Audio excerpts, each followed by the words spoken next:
Welcome to another episode of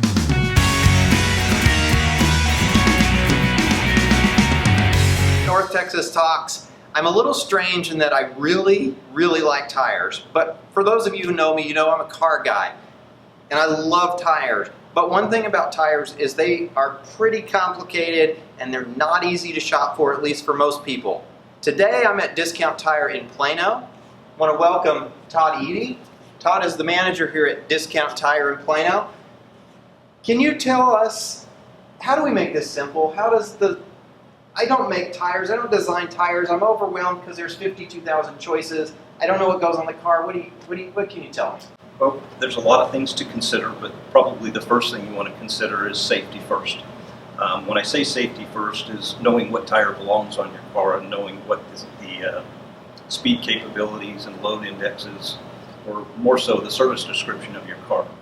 So you mentioned load rating and size and all of that. Is that something that we need to research, or how do we know what to buy for our own car?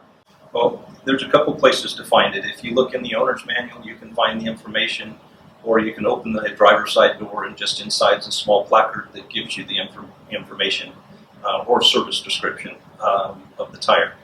The size is in there, the load carrying capacity, the speed rating that the car is expected to achieve, and the air pressures. And all of those are important as far as maintaining the safety and integrity of your car's handling. These tires all look different. Can you tell me some basics? I don't know that I can get, this one looks pretty high performance, and I don't think it would even fit on my little car. So can you tell me just the basic differences? Well, you know, some of the things that are important to a tire would be the climate that you drive in. Again, the type of driver you are, the more performance oriented you are, the more you want to think about having a tire that helps that handling and stability. On the other hand, most of us are looking for something that's going to last, it's going to have good wet stopping distance, quiet, comfortable, and it's going to perform across a very large variety of climates and temperatures. Here's a high-performance tire, and here on a high-performance tire you can see tread's unique compared to an all-season tire. This one has solid blocks, and the solid blocks are meant to give more stability. Large circumferential grooves still allow water to come out the back, but the intent here is to have handling and stopping power. If you look at the sidewalls, they're shorter, there's more material in the sidewall, bigger belt packages across that allow the tire to turn and respond much faster. On the other hand, most of us are looking for a tire that's a little more user-friendly all-purpose, and there's a lot of benefits here. When I say that, there's a lot more small grooves, which allows the tire to flex a little better, it rides a little more comfortable. It's a little more sidewall, not as much material in the sidewall, which allows it to flex a little bit better, again giving you a little bit smoother ride. The sipes inside are going to allow the blocks to flex a little bit more. They get a little bit better bite when it comes to all different weather conditions, ice, snow, rain, and again, this tire is designed to operate at a very broad range of temperatures. So if it's 100 degrees outside, it's going to handle really well. If it's 30 degrees outside, it's going to handle really well. Where the ultra high performance tire really isn't intended to run at a cold temperature. It's really a summertime tire, and it's designed to run in 80 plus degrees. Can we see the difference between a lower cost tire versus a more expensive tire? Is that something that we can see if we look at it? Yes, these two tires next to each other would kind of define a lot of the characteristics between them. Here you have a relatively basic tire. The technology's been around for a long time. We talked about grooves earlier and blocks, and the idea that most of your water channels out the back side of the tire. Versus over on this tire, you see that they're a little more solid, a little bit closer, a lot more sipes inside the tire. These are all biting edges that allow you to get traction in ice and snow, and it starts the water to moving.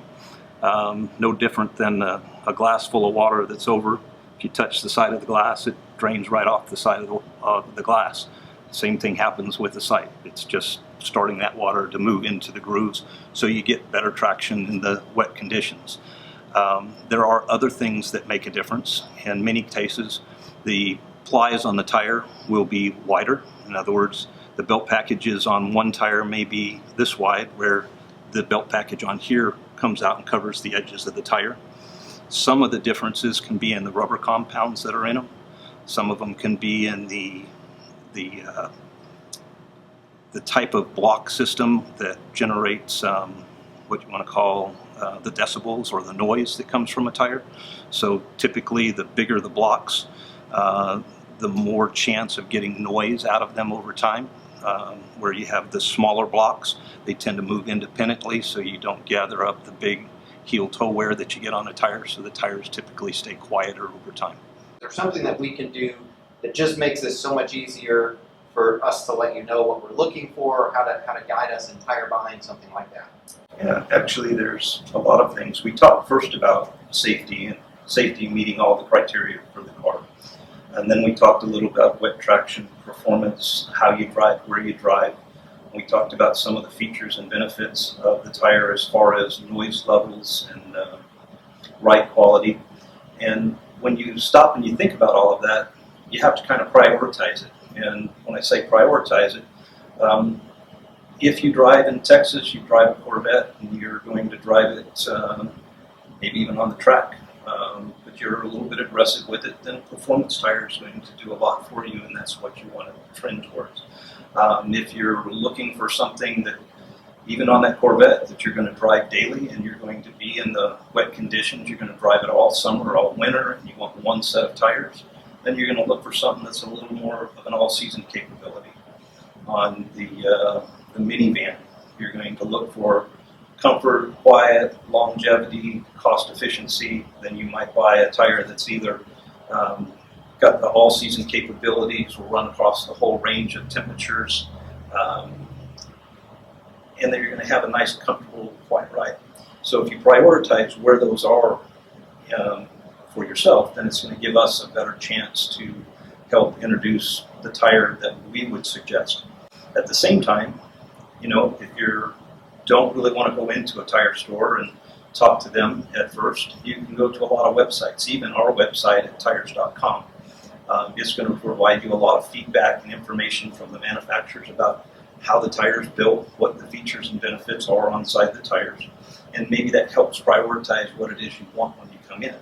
It will also give a chance to look at what customers' feedback is. A lot of those sites at this point have feedback from our customers that give exactly what they thought and what they expected out of it, even in the mileage ideas. The thing that you might consider is when you look at a tire, that mileage and cost should be a second form of what happens. In other words, where you drive, how you drive, and what you want out of your tire should really be what you're putting on it, because that's really what the tire is intended for.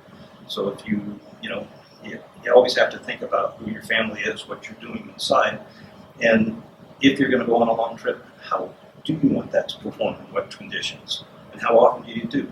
You travel to Colorado, it makes a lot of difference to have a tire with a lot more siping in it. It makes a difference in a tire if you're going to drive a little more aggressively and how well it handles and the stability inside of it. On the other time, it might not matter at all. It might be to and from the parking garage, something that's short distance and it sits outside, it gets 2 or 3 miles a day, and the basic tire might be the thing that fits your budget. But So if we tell you what our driving style is, our desire, what our normal routine is with the car, then your folks can guide us in which tire would suit us best. absolutely. Perfect. Well, that makes it very easy for us. Thank you. Todd, I appreciate you being on the show. Again, we're at Discount Tire in Plano, Texas, and we're at Ohio in 121. That's this store, right? Yes, yes. Perfect. Thanks for watching, and as always, I'll see you next time.